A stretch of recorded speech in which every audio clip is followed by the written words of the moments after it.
What does it feel like to be judged before you've even spoken a word? Amina Carter knew that feeling all too well. The summer sun beat down on the cracked asphalt of East Side, Atlanta, as she walked home from her shift at the community center. Her sneakers scuffed the pavement, her tote bag heavy with books and flyers for the youth program she'd been running for years. At 32, Amina was a pillar in her neighborhood, a teacher, a mentor, a voice for those who felt unheard. But on this humid July evening, none of that mattered. She noticed the police cruiser first, idling at the corner of Maple Street.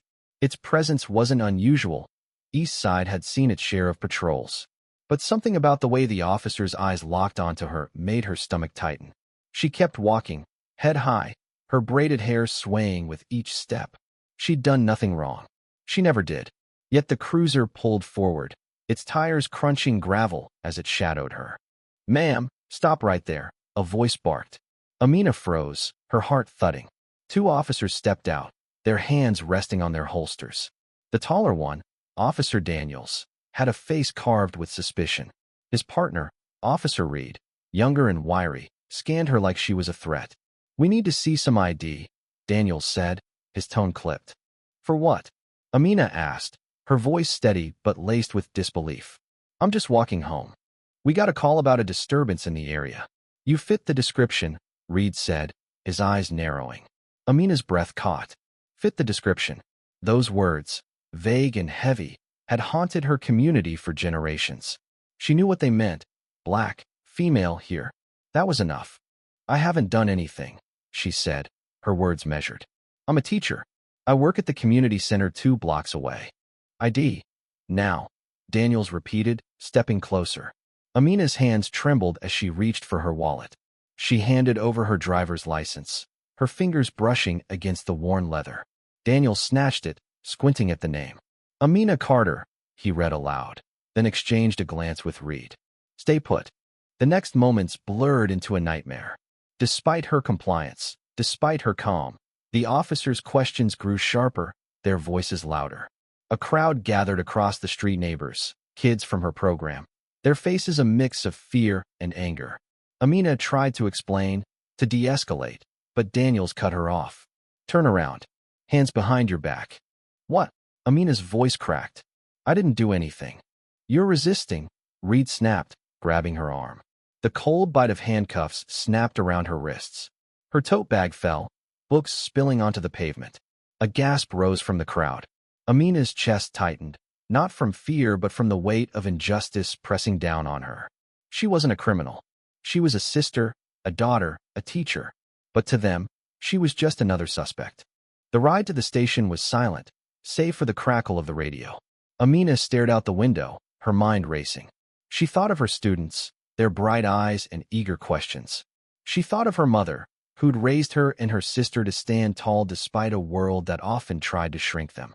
And she thought of her sister, Maya, who'd fought her way to the top of a system stacked against her. Maya Carter, the U.S. Attorney General. At the station, Amina sat in a holding cell, the fluorescent lights buzzing overhead. Her wrists ached from the cuffs, but her spirit burned brighter. She'd done nothing wrong, and she wouldn't let them break her. Hours passed before Daniels appeared, his face pale. "You're free to go," he said, his voice clipped but lacking its earlier edge. Amina stood, her chin high, and followed him to the front desk. "What changed?" she asked, her tone sharp. Daniels avoided her gaze. "Just a misunderstanding." Amina's eyes narrowed. She knew better. As she stepped into the lobby, she saw Maya standing there, her tailored suit a stark contrast to the chaos of the precinct. Maya's presence filled the room, calm, commanding, unyielding. The officers behind the desk froze, their whispers dying as they recognized her. Maya Carter wasn't just Amina's sister. She was the nation's top prosecutor, a woman whose name carried weight in every courtroom and precinct across the country. "Amina," Maya said, her voice soft but laced with steel. She pulled her sister into a hug, then turned to the officers. "I want every detail of this arrest. Now." The precinct buzzed with tension. Daniels and Reed stammered through explanations, their confidence crumbling under Maya's gaze. The disturbance call was vague, the description generic. No evidence linked Amina to any crime. The truth spilled out. They'd acted on bias, not facts.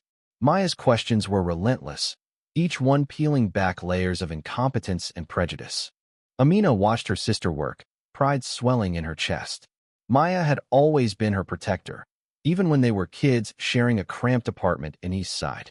While Amina chose to teach, to nurture, Maya had fought her way through law school, through courtrooms, through a system that rarely welcomed people like them. Now, as the Attorney General, she was a Forsythia beacon of justice in a world that too often failed to deliver it. But Amina's pride was tinged with pain. She shouldn't have needed her sister's title to be treated fairly. She shouldn't have been cuffed, humiliated, her dignity stripped on a public street. As they left the precinct, Amina's neighbors greeted her with cheers, their support a balm to her wounded spirit. Yet the question lingered. How many others, without a Maya Carter in their corner, were still trapped in cells, their voices unheard? That night, Amina and Maya sat in their mother's kitchen, the air thick with the scent of collard greens and cornbread. Their mother, Loretta, listened as Amina recounted the day, her weathered hands gripping a mug of tea. "It's not right," Loretta said, her voice trembling. "You're my girls, both of you. You shouldn't have to fight this hard just to live." Maya reached for Amina's hand. "We'll keep fighting," she said. "Not just for us, but for everyone." Amina nodded, but her heart was heavy. The system wasn't broken, it was built this way.